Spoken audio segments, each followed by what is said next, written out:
지난 2019년 인류는 블랙홀의 진짜 모습을 촬영하는 데 성공합니다. 전 세계의 여러 전파 망원경이 한치의 오차 없이 정확히 같은 위치를 동시에 바라보며 지구만한 크기의 망원경 성능을 구현하여 촬영한 것인데요. 이를 통해 인간은 블랙홀의 존재를 보다 더 선명하게 확인할 수 있었습니다. 하지만 과학자들은 꽤 오래전부터 블랙홀의 존재를 알고 있었습니다. 인류가 최초로 발견한 블랙홀은 지난 1964년으로 거슬러 올라가는데요. 이 블랙홀을 두고 킵손과 스티븐 호킹 박사는 서로 내기까지 하게 됩니다. 무슨 이야기인지 알아보러 가보시죠. 블랙홀은 막대한 양의 물질이 한 점에 응축되어 있어 매우 강한 중력을 가지는 천체입니다. 블랙홀 주위의 사건의 지평선 안에서는 빛을 포함한 그 어떤 물질도 블랙홀 밖으로 탈출할 수 없다는 것은 모두가 잘 알고 있는 사실이죠.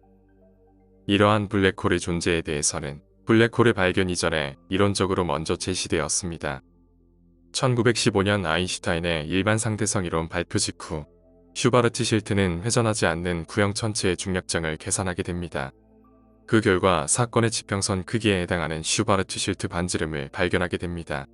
질량을 가지는 물질이 슈바르트 실트 반지름보다 더 작게 압축이 된다면 블랙홀이 되는 것이죠.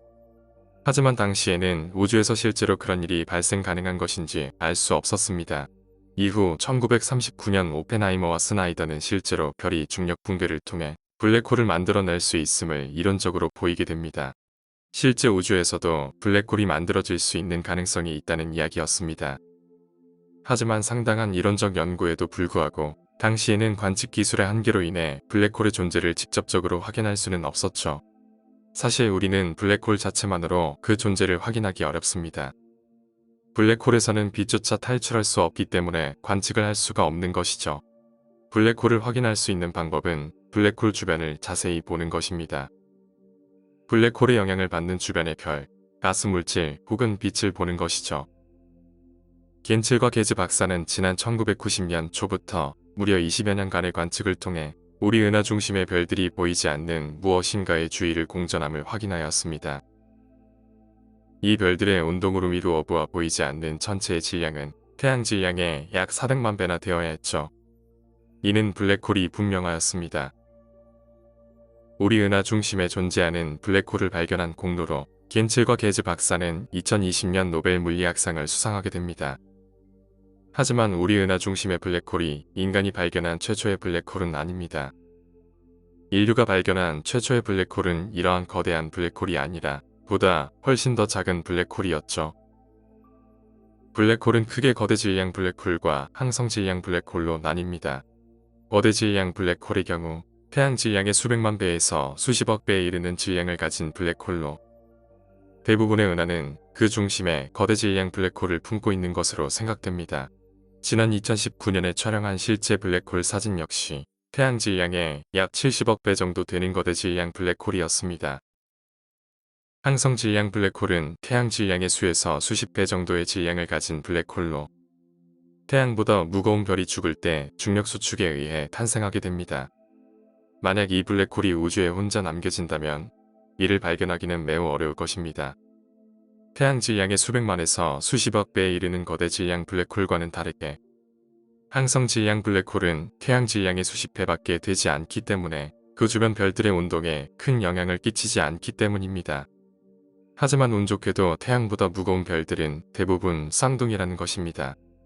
우리 태양의 경우 별 하나가 독립적으로 존재하고 있습니다. 하지만 태양보다 무거운 별들의 대부분은 두 개의 별 혹은 그 이상의 별들이 서로의 중력에 묶여 서로를 공전하고 있습니다. 이를 쌍성계와 다중성계라고 부릅니다. 따라서 무거운 별이 죽을 때 생기는 항성 질량 블랙홀의 경우 같이 태어났던 쌍둥이 별이 블랙홀 주위에 남아있게 되죠. 블랙홀은 자신의 쌍둥이 별 물질을 흡수하여 주변의 강차건반을 만들게 됩니다. 이 강차건반은 블랙홀의 강한 중력에 의해 매우 높은 온도를 가지게 되고 높은 온도로 인하여 X선을 방출합니다. 이를 X선 쌍성이라고 하며 이는 항성 질량 블랙홀을 찾는 주요한 방법이 됩니다. 지난 1964년 천문학자들은 100조짜리 방향에서 특이한 X선 신호를 포착하게 됩니다. 일반적인 별은 X선을 방출하지 않기 때문에 천문학자들은 혼란에 빠집니다. 발견 당시 천문학자들은 이 미궁의 X선 천체의 정체에 대해 전혀 아는 바가 없었죠. 이후 천문학자들은 X선이 방출되는 지역에 초고성이 있는 것을 확인하였고, 초고성의 도플러 이동 관측을 통해 이 초고성이 무엇인가의 둘레를 돌고 있다는 것을 알게 되었습니다. 스티븐 호킹과 킵손 박사는 이 천체를 두고 내기를 하였습니다. 영화 인터스텔라의 자문을 맡았던 킵손 박사는 블랙홀이 맞다, 스티븐 호킹은 아니다라고 주장하였죠. 내기 조건은 바로 상대방 나라의 성인 잡지 구독권이었습니다. 이후 이 천체가 블랙홀임이 확실해지면서 스티븐 호킹은 킵손 박사에게 성인 잡지 1년 구독권을 선물하게 됩니다.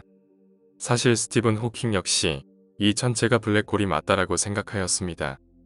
하지만 그는 블랙홀이 아니다에 내기를 거는 것이 일종의 보험이었다고 밝혔습니다.